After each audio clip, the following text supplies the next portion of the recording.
Fearless Gamers! Matt here for Fearless Games, and today I'm doing another entry in the Book Corner, and today's book review is going to be of Fallen Angels by Mike Lee. This is the continuing story of Zariel and his cousin, Nimel, after the events of Descent of Angels. It's a two-parter story that's happening side by side with each other, showing the descent of Caliban and the rise of the Dark Angels Legion. It's an interesting story, but I'm not a big fan of it.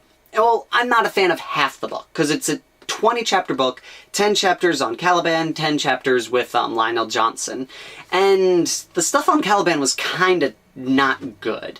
A lot of it seemed very disjointed. A lot of there were some elements that were just like, out of nowhere happened. Why? Because it says that this happens in the Codex. We don't need to explain it. It just does.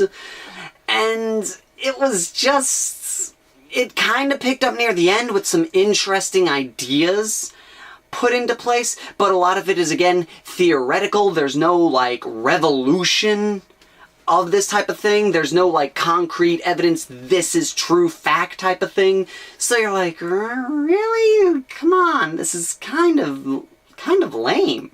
And it kind of just ends abruptly, and you're just like, really? That's how you're gonna end it?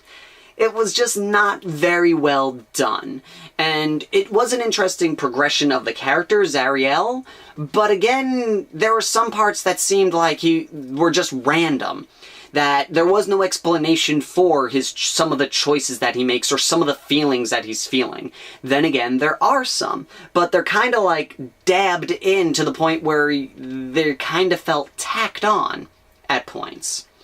Now, the stuff on Demat, which is phenomenal, that was by far the best part of the book. And it's basically, on the Caliban side, it's, you know, Zariel and Luthor and a bunch of Astartes are sent back to Caliban to keep the peace on the planet and train new recruits. And as time goes on and communications from Lionel Johnson get fewer and fewer, the planet starts falling into chaos as riots start breaking out and the population is starting to question whether or not the Emperor and the Imperium is a good thing for Caliban, and the Dark Angels are trusted with trying to keep the peace and bring order back to the planet. On the other side, with Demat with Nimel, it's the Istavan 5 massacres just happened, so the Dark Angels go to Demat, a Forge World planet closest to the system that Horus would need this planet in order to maintain ammunitions and supplies to keep his revolution going, and if the Dark Angels can cut him off from it, then they could stop Horus's rebellion in its tracks. That's the best part of the book, is that story, because it's written in such a way where you get to see the tactical genius of not only Horus, but Lionel Johnson as well. And you get to see that it is true that the claims that Lionel Johnson was what could have stolen the title War Master from Horus is plausible from just after you see what he does. There's this great use of it, and Lionel Johnson is not the Deus Ex Machina of the book. He doesn't just come in and save the day, you know, there's tension through it, through the whole thing, and there's a big question as to whether or not they will succeed in this story. And whether they not or do, I'll leave that for you guys to read on. But like I said, what's great about it is Lionel Johnson is superhuman. With an emphasis on human. He makes mistakes. He makes wrong choices. Things don't work out as he predicts, and it's not like a lot of these other books where the Primarchs can do no wrong.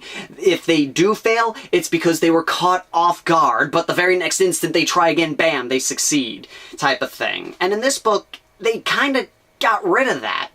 And I liked how they did that. And they, again, show that Lionel Johnson is not perfect. He's as perfect can be while being human.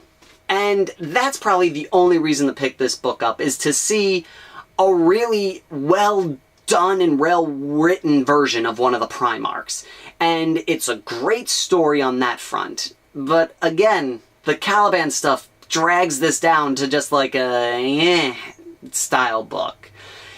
I wouldn't recommend it as a must-read. This is a very good if you have nothing else to read and you've read all the other Horus Heresy novels, or if the one that you're looking for is not out yet, then this one is definitely worth picking up. But if you're looking for a good Dark Angels novel to pick up and read, this I would consider your last choice. So that is all for right now. Thank you all for watching. If you haven't yet, subscribe and like us. That way, you can keep tabs on the channel. If there's any type of book you suggest that I read, leave a comment. If you haven't yet, check out our Facebook page. That way you can keep up to date with what's going on with the Fearless. And again, thank you all for watching, and until next time, Fearless Gamers, take care.